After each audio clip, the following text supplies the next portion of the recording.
Kita mempunyai 266 juta jiwa, lebih dari 17.000 pulau dan 7.516 daerah. Dalam konteks bahasa daerah, kita hanya terkalahkan oleh Papua New Guinea. Kita hidup pada sebuah daerah yang benar-benar sangat-sangat rentan. Train of fire ini tidak pernah berhenti. Yang terakhir kemarin angkutan perahu meletus di kemarin, ada juga Merapi terus-terusan sampai sekarang, kemudian Gunung Agung dan sebagainya. Terjadi tidak baru sekali sampai sekarang. Nanti pun kita akan berhadapan dengan berbagai masalah erupsi gunung berapi. Disinilah salah satu kita itu kaya akan mineral-mineral silika yang akan menyuburkan tanah, dan itu juga mengkonservasi tulang-tulang berkumpul di gunung api yang menyebabkan silika menjadi fosil. Dan dengan itulah berkat tulang-tulang, berkat gunung api, kita akan mengetahui sejarah masalah kita. Demikian juga kita hidup di atas lempeng tektonik. Ini ada Eurasia, ini ada Pasifik, dan ini ada India, Australia. Pergerakan ketiga lempeng tektonik itu terjadi terus-menerus, saling bertubuhkan, saling bergesekan. Seperti halnya misalkan 2006 Jogja Lolanta, Palu kemarin juga demikian. Itu akibat dari pergerakan lempeng tektonik. Dulu sampai sekarang sama. Ini juga akan masih terjadi ke depan, dan insya Allah juga akan banyak korban ya. Jadi train of fire maupun lempeng tektonik itu sudah sangat familiar dengan kehidupan kita mulai dulu sampai sekarang. Ini yang menjadikan harusnya kita itu aware terhadap mitigasi bencana yang diakibatkan oleh letusan gunung dan juga pergerakan lempeng tektonik. Biasanya ini akan lebih tsunami karena ini, kemudian ya.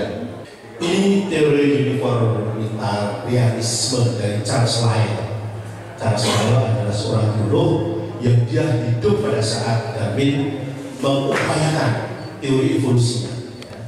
Dia mengatakan bahwa jika kulit bumi saat ini dipengaruhi oleh angin dan air yang mengalir, oleh pembekuan es, oleh aktivitas vulkanik, dan oleh pelipatan dan pembentukan gunungan, maka aktivitas sejenis juga telah terjadi di masa lalu. Bentangan waktu akan menerangkan asal mula berbagai lapisan tanah di kulit bumi, dan itu akan terjadi secara perlahan dalam waktu yang lama sekali. Inilah yang dikatakan oleh Charles Lyell.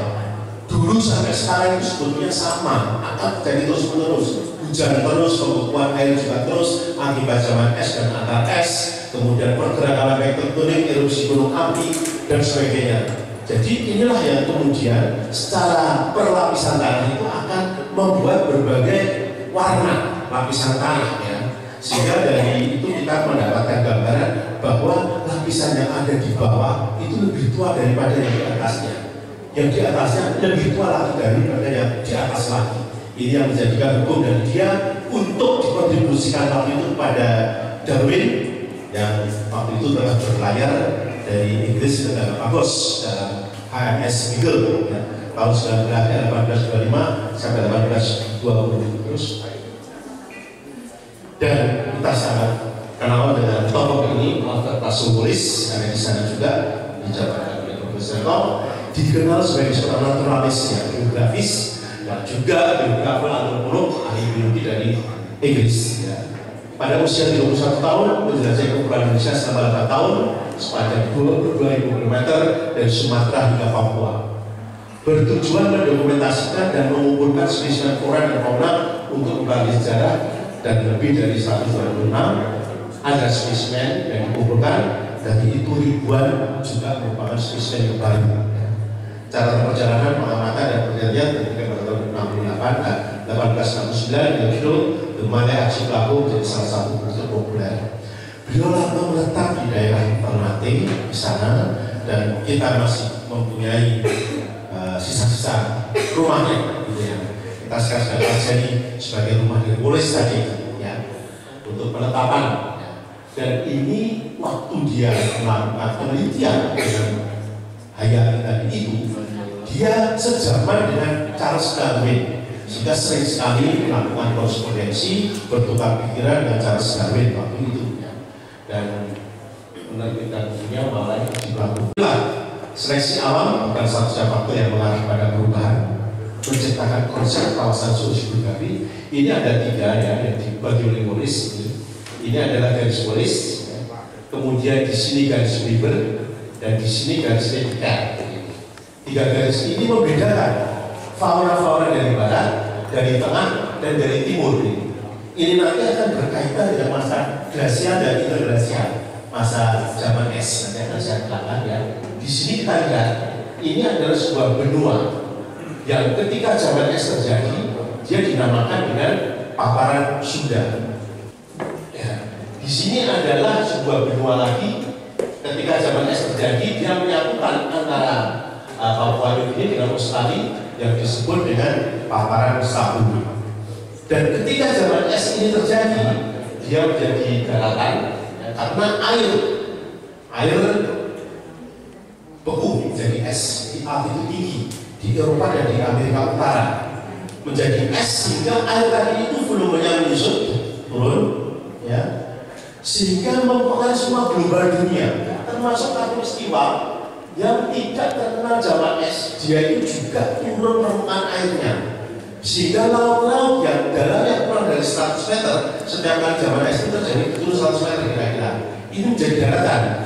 Ini adalah Laut Jawa, ini 40 meter, di sini 60 meter, sehingga otomatis ketika air bilang sampai 100 meter ini menjadi daratan, jadilah pulau di sini.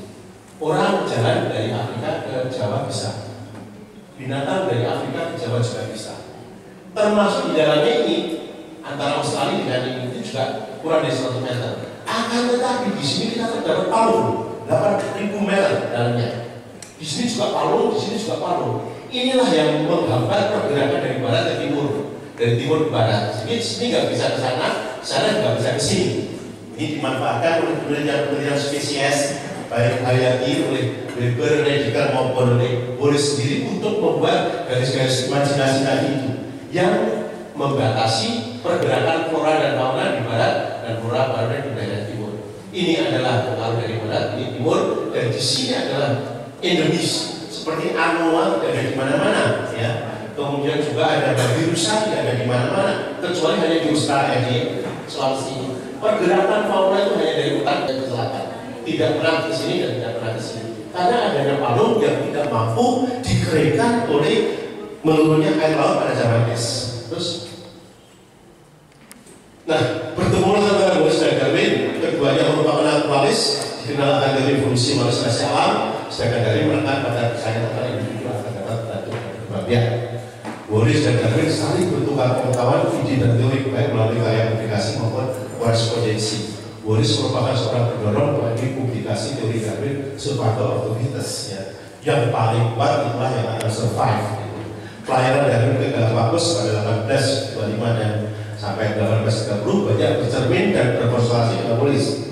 Wallis menerbitkan kembali Aji Lagu, sedangkan Darwin menerbitkan The Origin of Species pada tahun yang sama 1869 ini.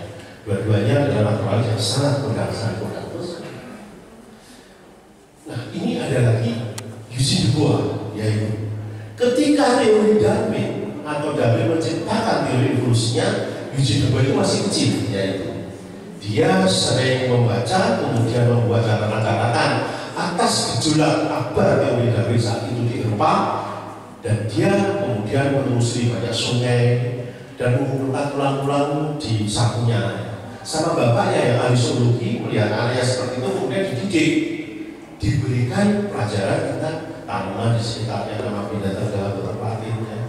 Akhirnya Dubois ini mencari yang namanya misinya Darwin. Itu suatu cerita sendiri di sini Darwin. Darwin tidak pernah mengatakan manusia berasal dari kera, tapi dari The Origin of Species maupun The Descent of Man yang punya Darwin itu hanya mengatakan manusia dan kera itu mempunyai struktur anatomi yang hampir sama, sekaligus sama dengan simpanse. Cilok sekali, cilok itu kalau bisa simpanse ya. Kemudian Darwin dan manusia dan kera itu punya perbedaan pada usia 3 tahun, yaitu kera akan tidik. Tapi setelah 3 tahun manusia akan yakin. Dan itu yang dikatakan demikian, tetapi orang akhirnya mengucapkan yang semula dan mengatakan manusia dari kera. Sehingga ketika manusia dari kera ada di hutan, manusia kita itu adalah nenek moyang kita, saya adalah cucunya. Sehingga harus ada orang tua saya yang namanya ayah, ibu, dan anaknya kera yang namanya ayah, ibu. Tadi itu ini ya. Sehingga yang namanya ayah, ibu dan ibu kemudian dicari, ya. Termasuk darah si dua ini, seorang yang jenius akhirnya ke kedokteran dan dia terobsesi dengan misalnya Gabriel tadi, ayah dan ibu yang tidak pernah ketemu. Saya cari penghubung antara nenek dan saya, gitu. Nenek di hutan, saya ada di kota. Nah, itu sebetulnya demikian, terang dalam terang, manusia dan manusia. Nah, tunggu aja kalau seperti itu, terang yang di hutan lama-lama di manusia tidak terang. Jawabnya juga saya tahu sebelum mereka berpisah, ini namanya Profesor Eko, ini namanya terang. Ini nggak tahu perusahaannya, ini nggak tahu perusahaannya. Di dalam evolusi nanti terbukti itu Pak. Jadi Pak Eko itu tidak berasal dari yang ada di hutan, tetap ada di situ. Jadi ini terinspirasi, akhirnya dia mencari yang namanya missing link dan akhirnya mencari daerah tropis di situ. Karena daerah tropis itu lingkungan tidak pernah berubah. Di situ adalah hutan tropis yang sangat ideal bagi kehidupan primata. Dan di hutan tropis itulah sebagai relung ekologis yang sangat ideal juga bagi kera-kera meninggal baju keranya untuk berganti dengan manusia. Maka dia katakan, saya mau ke hutan tropis yang ada di Katulistiwa. Dipilihkan Hindia Belanda karena dia orang Belanda. Dan dia mendaftar sebagai dokter Belanda yang berkedudukan di Indonesia. Dan dia akhirnya terus, ini seleksi alam, spesies, dan evolusi. Ini adalah 3 poin penting yang menjadikan Darwin menyusun teori evolusinya, bahwa spesies yang sekarang itu adalah spesies yang tangguh, yang bisa kita lihat, baik manusia, baik binatang maupun baik tumbuh-tumbuhan, itu yang tangguh. Dia sudah berhasil untuk mengalami atau melalui apa yang dinamakan dengan seleksi alam. Seleksi alam ini kalau kita nggak tahan maka kita akan kandas, ya. Kita disuruh ke kutub utara, kalau tidak berbulu tebal kita akan 2 hari saja sudah beku, ya. Kita akan pergi ke pantai, kalau kita pakai huruf baju tebalnya orang Eskimo juga kita akan segera kurus.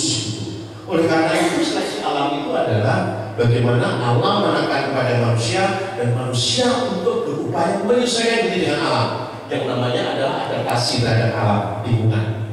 Nah, inilah adaptasi terhadap lingkungan, itulah yang akhirnya menciptakan budaya. Manusia ditekan oleh alam, akhirnya membuat baju tebal, membuat baju tipis. Orang di pantai akan membuat jaring dan pancing. Gak makan ada itu jaring dan pancing hidup di gunung. Di gunung akan bertani, ya. Nah, inilah penyesuaian itu.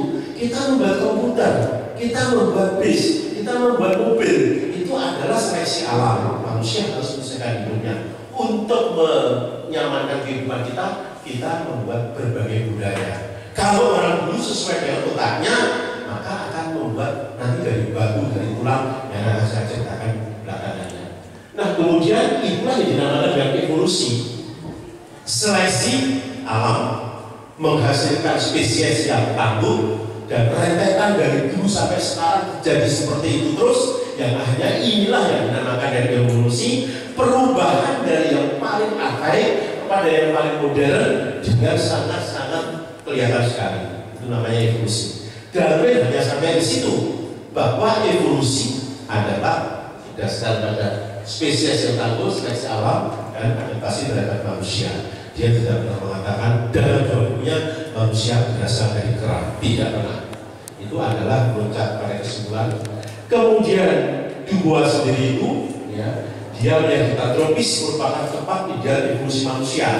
Maka yang namanya Mesirnya Darwin yang salah kaprah tadi itu, yang mengobsesi dia untuk datang ke Hindia Belanda saat itu adalah tempat ideal manusia, ya. Sehingga Darwin merupakan pencetus evolusi, sedangkan Dubois merupakan pelakar dasar dari kisah manusia perubahan di Indonesia. Kenapa?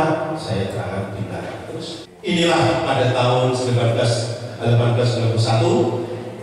Eugene Dubois waktu umur 32 tahun, ganteng sekali ya. Saya senang lihat foto ini ya. Dan dia adalah naturalis, dokter naturalis. Dia pergi ke Hindia Belanda, berangkat dari Nederland sana dengan memuat kapal KMS apa ya, lupa saya ya, dengan istrinya anak dan anaknya yang masih kecil. Pada tahun 1887 dia berangkat. HMS Princess Amalia, Princess Amalia berangkat dari Belanda dan sampai di Payakumbuh di Sumatera Barat ya, itu pada 1887 akhir. Dia kemudian mencari fosil-fosil di sana, tetapi yang gua-gua seperti di Eropa yang diambil oleh manusia purba tidak pernah diambil oleh manusia purba. Ketemu di sana hanya manusia pesantren seperti itu yang sangat berbeda dengan manusia purba. Sehingga dia itu meninggalkan Payakumbuh ketika di Jawa ditemukan manusia wajah oleh Van Joosten.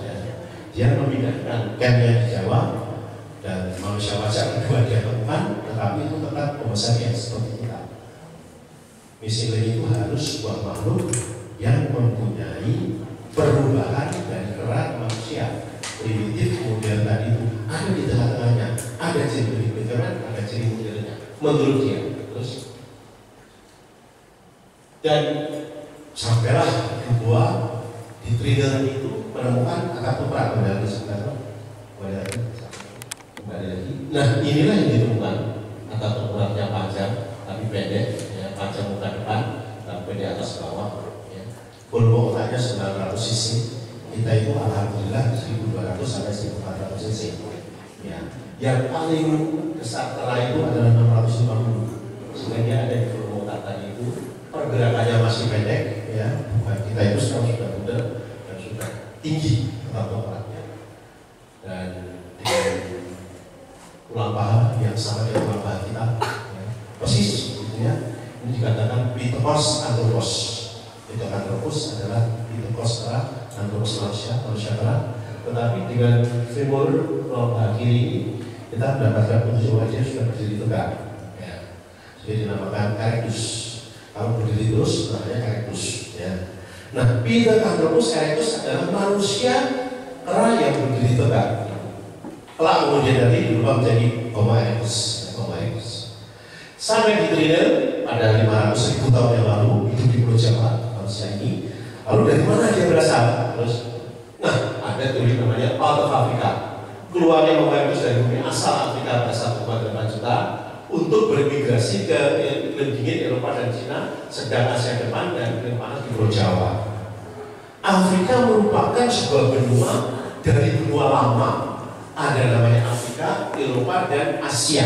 Sedangkan Australia dan Amerika adalah benua baru. Kenapa lama dan baru? Karena cerita manusia yang lama ada di 3 benua, cerita manusia yang baru ada di Australia dan ada di Amerika, dunia lama. Ya. Mereka kemudian di Afrika merupakan mesin evolusi yang sangat efisien. Mulai dari 7 juta tahun Australopithecus kemudian ada di sini ya. Wah, ini sudah digambarkan oleh Prof. Eko. 7 juta tahun berevolusi ke Homo habilis, kira-kira 2,5 juta tahun, berevolusi ke Homo erectus 1,8 juta tahun, dan Homo erectus ini berevolusi ke Homo sapiens kira-kira 150.000 tahun yang lalu. Ketika sampai ke erectus, yaitu erectus adalah spesies pertama yang dia mampu untuk ke Afrika Utara, ke Eropa, ke Asia Tengah, ke Asia Timur dan Asia Tenggara. Dia mampu beradaptasi terhadap berbagai iklim panas, oke, sedang mari, dingin, tidak ada masalah ini. Dan spesies pertama yang mampu keluar dari Afrika, karena Australopithecus dan Homo habilis masih tetap ditemukan hanya di Afrika Selatan sini. Nah, jadi dua itu belum pernah meninggalkan Afrika, hanya erectus saja yang mampu ke sana sini. Yang akhirnya 1,65 juta tahun yang lalu sampailah dia di Pulau Jawa. Kok bisa ada di Pulau Jawa yang bukan laut? Nah, terus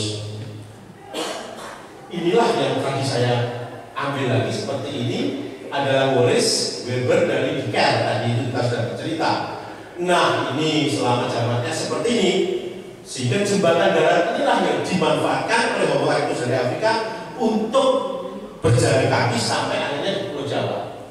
Iya, jadi jalan kakinya itu tidak perlu kita pakai pesawat untuk ke Afrika. Di sini kita mau ke Bangkok, mari kita jalan kaki, mau ke Beijing, mari kita jalan kaki, tidak perlu kita pakai pesawat. Ya. Dan itu terjadi pada zaman es yang siklusnya adalah setiap 90.000 tahun terjadi penyusunan air laut, kemudian berubah daratan. Air laut naik itu baru kira-kira 11.000 tahun yang lalu.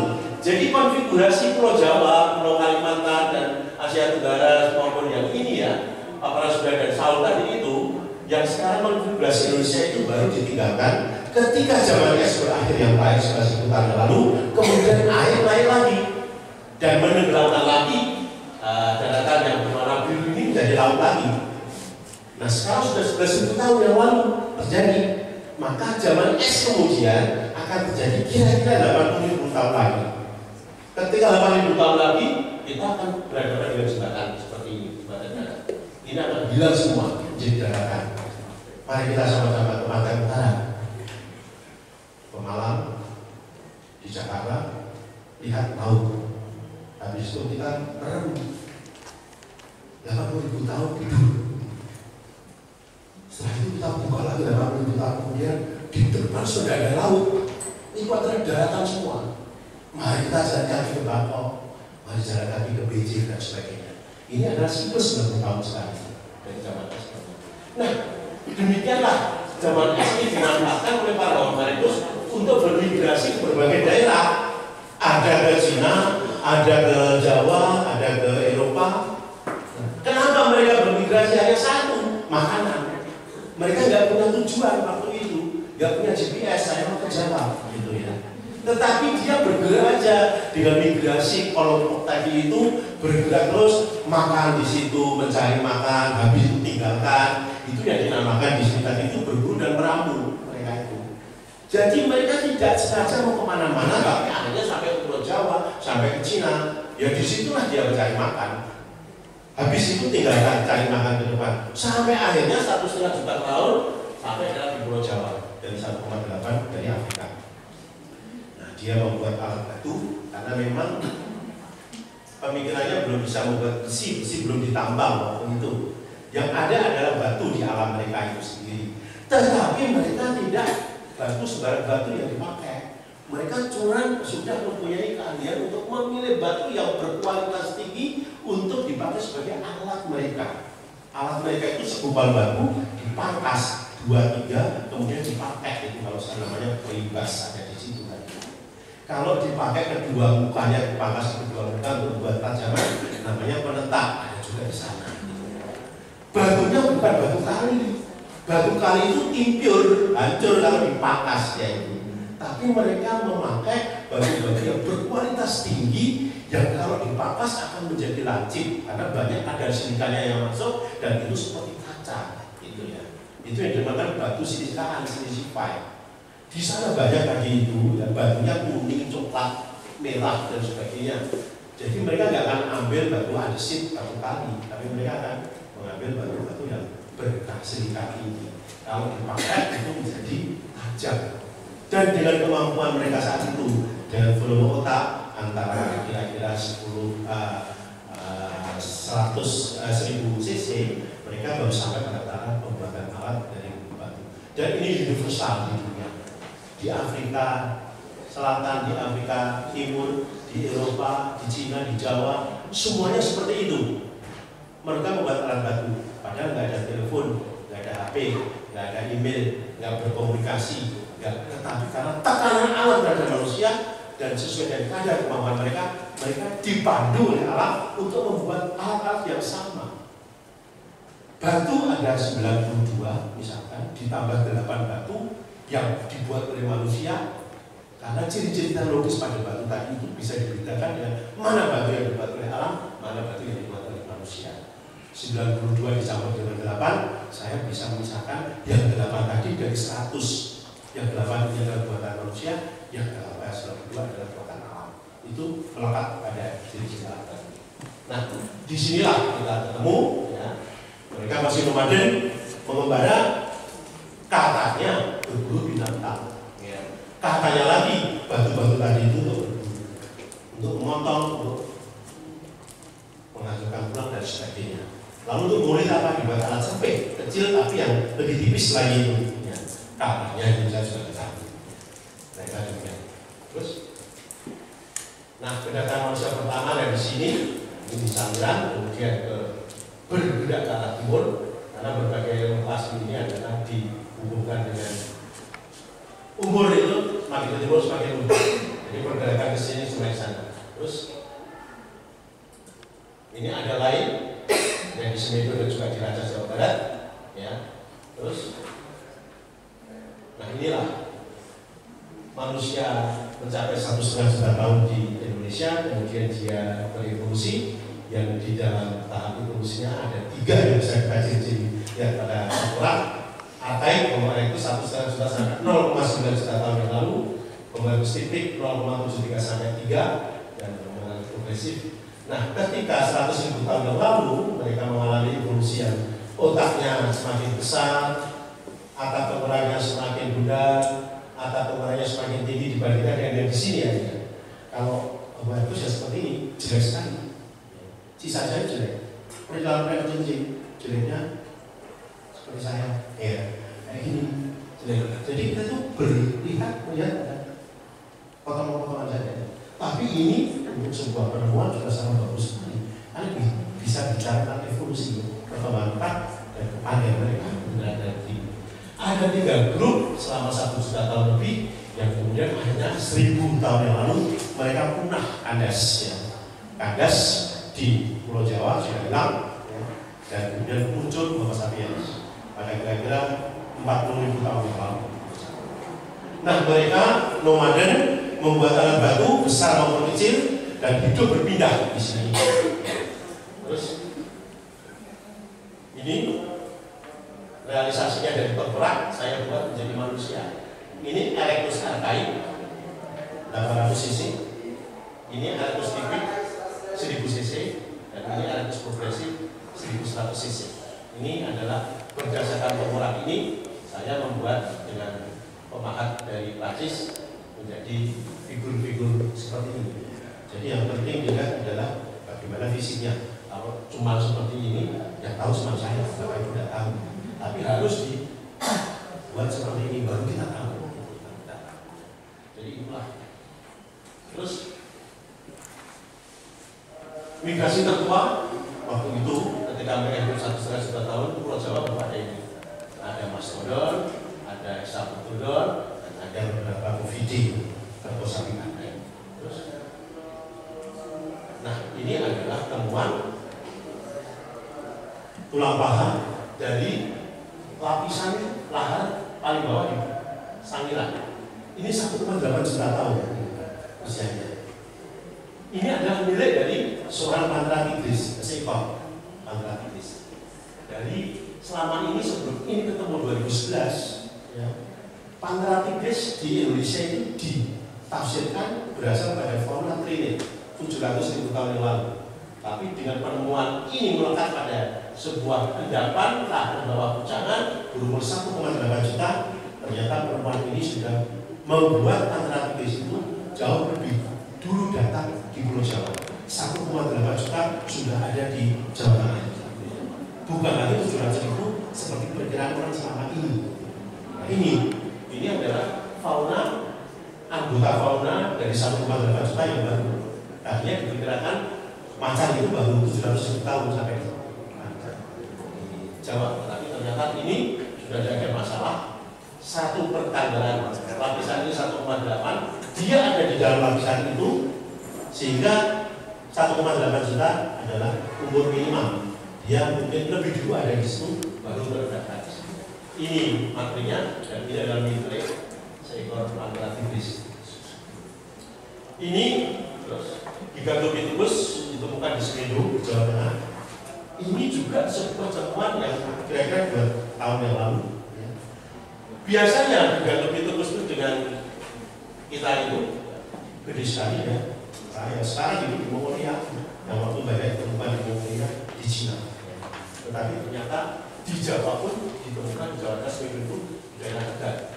Dan ini adalah rahang bawah dari smelter Gigatonitrus. Sehingga Gigatonitrus tidak hanya ditemukan di Cina dan Mongolia, tapi sudah sampai di Pulau Jawa. Pada kira-kira resolusi tengah, ini 700.000 tahun yang lalu. Nah ini fauna seperti ini yang akhirnya mendapatkan sebuah rekonstruksi fauna kita di situ.